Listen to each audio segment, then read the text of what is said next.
A lo largo de esta serie, hemos visto que Dios preservó su palabra a través del texto masorético y del Textus Receptus.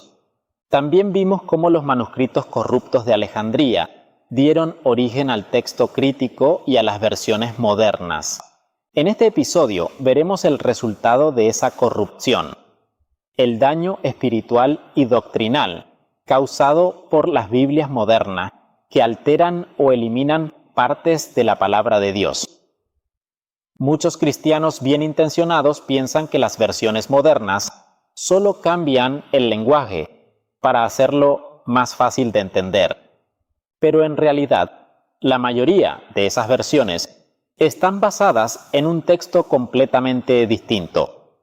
No es una actualización del mismo mensaje, es otro texto con miles de omisiones y alteraciones. El enemigo sabe que si logra debilitar la autoridad de la Biblia, podrá debilitar la fe del creyente. Veamos algunos ejemplos donde las versiones modernas cambian o quitan palabras importantes. En la Reina Valera Gómez, Colosenses 1:14 dice: en quien tenemos redención por su sangre, el perdón de pecados. En la NBI dice: en quien tenemos la redención, el perdón de pecados. Eliminan por su sangre, quitando la base de nuestra redención. Primera de Juan 5:7, Reina Valera Gómez.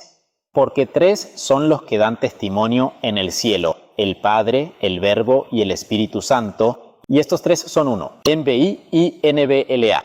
Omiten todo el versículo celestial. Eliminan la prueba más clara de la Trinidad.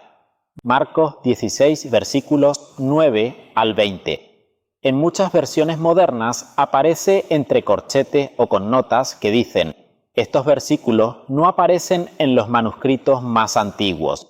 Así siembran dudas sobre la resurrección, la predicación del Evangelio y los milagros del Señor. En Mateo 18:11, la Reina Valera Gómez dice: porque el Hijo del Hombre ha venido para salvar lo que se había perdido. NBI, versículo eliminado completamente. Quita la razón del ministerio de Cristo: salvar a los perdidos. El texto crítico también debilita los versículos que afirman la deidad del Señor Jesucristo. Primera de Timoteo 3:16, Reina Valera Gómez dice: Dios fue manifestado en carne. Y en la NIV, Él fue manifestado en carne. El cambio de una sola palabra elimina la declaración directa de que Jesús es Dios. Hechos 8:37, Reina Valera Gómez dice: y Felipe dijo: si crees de todo corazón, bien puedes. Y respondiendo, él dijo: creo que Jesucristo es el Hijo de Dios. En la NIV, versículo eliminado completamente. Desaparece el testimonio de fe del eunuco antes de su bautismo. Estas alteraciones no solo cambian palabras, sino la doctrina. Con el tiempo, los creyentes dejan de ver la Biblia como la autoridad final. La consecuencia es evidente: doctrinas débiles, iglesias sin convicción, pastores que citan diferentes versiones, creando confusión. Jóvenes que ya no confían en que la Biblia sea 100% verdadera.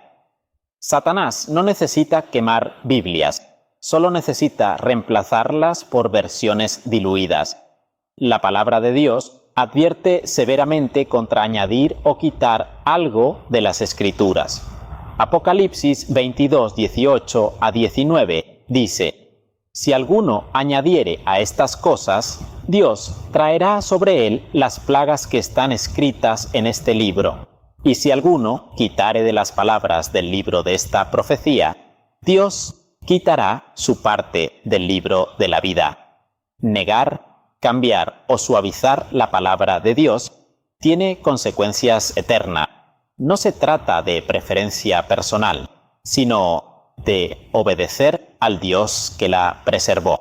El texto recibido y las versiones fieles, Reina Valera Gómez y King James, representan la luz de la verdad. Las versiones modernas, basadas en el texto crítico de Alejandría, representan confusión y oscuridad.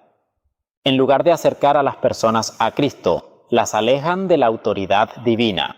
Por eso, defender la Biblia fiel es defender la voz misma de Dios. El daño ya está hecho. Millones leen Biblias incompletas y dudan de la verdad. Pero todavía hay esperanza si volvemos al fundamento. La palabra preservada por Dios.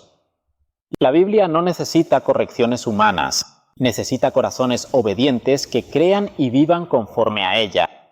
Mantente firme en la Reina Valera Gómez o la King James Bible. Y nunca permitas que te convenzan de que todas las versiones son iguales. Solo una línea de manuscritos viene de Dios, la línea pura del Textus Receptus y el texto masorético. La palabra de Dios es bien clara. No quitarás ni añadirás a la palabra que yo os mando, para que guardéis los mandamientos de Jehová vuestro Dios. Deuteronomio 4, versículo 2.